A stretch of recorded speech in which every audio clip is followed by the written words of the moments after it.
The transfer portal giveth, and the transfer portal taketh away. We've heard that said many, many times.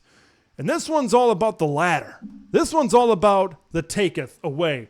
What were some of the biggest losses in this transfer period window, in this transfer period, this first transfer portal period that has happened within the Big Ten? Because there were some.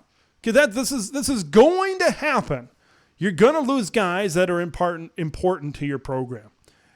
Eyabi Oki, very highly touted player coming out of high school. He actually transferred into Michigan. He's done a lot of moving.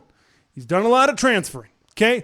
4.5 sacks this season. There were points in times this season where I thought, man, this guy, is maybe not this year, because you had Mike Morris, you had Harrell, you had other good experienced guys on the defensive line for Michigan. But, man, I thought maybe next year, man, Oki is going to be the guy. He could turn into a Hutchinson. He could turn into a David Ajabo. He had that type of talent. But then he goes and he enters the transfer portal. I think that's a big loss. I think that's what maybe motivated Michigan to get a little bit more on defense with guys like an Ernest Hausman in the transfer portal. But this is a big loss for Michigan. Okay, I think he was slated to be one of the top pass rushers. I think he was slated to be one of the top defenders for the University of Michigan, following some coaches over to the University of Charlotte, where he will likely finish his college football career. It's a big loss. I'm not going to sit here and say it's a program-changing loss, because it's Michigan.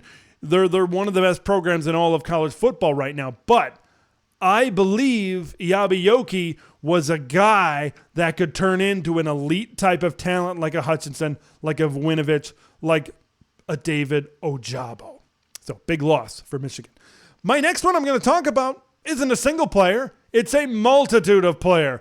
It's the Iowa Exodus. Because, man, there's some good, I'm going to list off a lot of good players right here that are transferring out of this Iowa football program. Okay, let's talk about them. Terry Roberts, Gavin Williams, Arlen Bruce, Justin Jacobs, Keegan Johnson. Oof. Those are some, look at Keegan Johnson and Arlen Bruce on offense.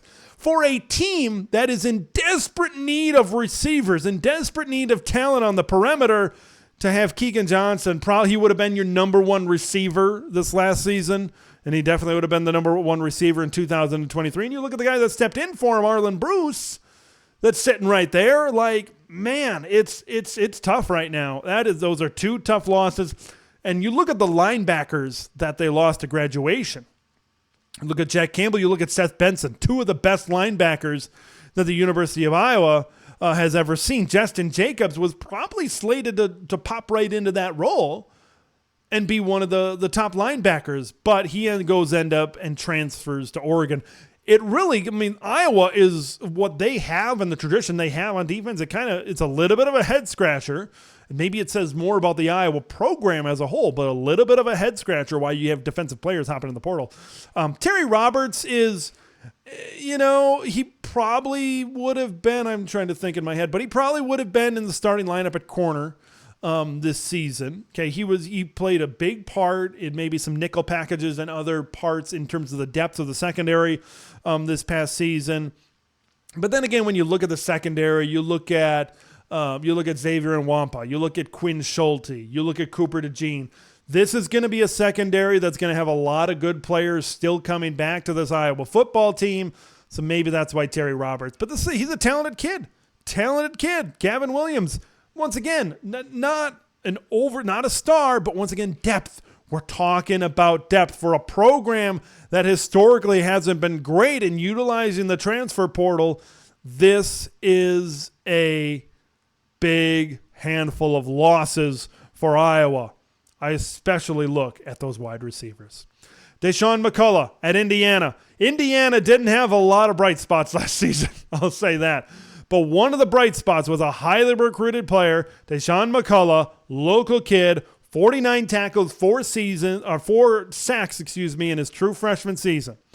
This was a guy that showed a lot of talent. And he's one of these guys that showed a lot of talent and said he looked around the rest of the locker room and said, we ain't going nowhere. I'm going to somewhere bigger and better where I can accomplish some things. And that's exactly what he did, entering his name into the transfer portal and then transferring to Oklahoma. Like I said, one of the very few bright spots for Indiana football this last season. Indiana had one of the worst defenses, and this loss, they're probably going to continue to struggle on the defensive side of the football without Deshaun McCullough. Okay, without that pass rushing threat that they had. You had a local kid, really good talent. That's the type of talent you need to try to bring home, or keep home, I should say. They brought him home, right, that 1 year, but you need to be able to keep him home. That's a big-time loss for Indiana. I want to hear what you guys think. Who do you think were some of the biggest losses in the Big Ten transfer portal period as well? Leave your thoughts in the comments below on who you think were some of the biggest departures in the Big Ten.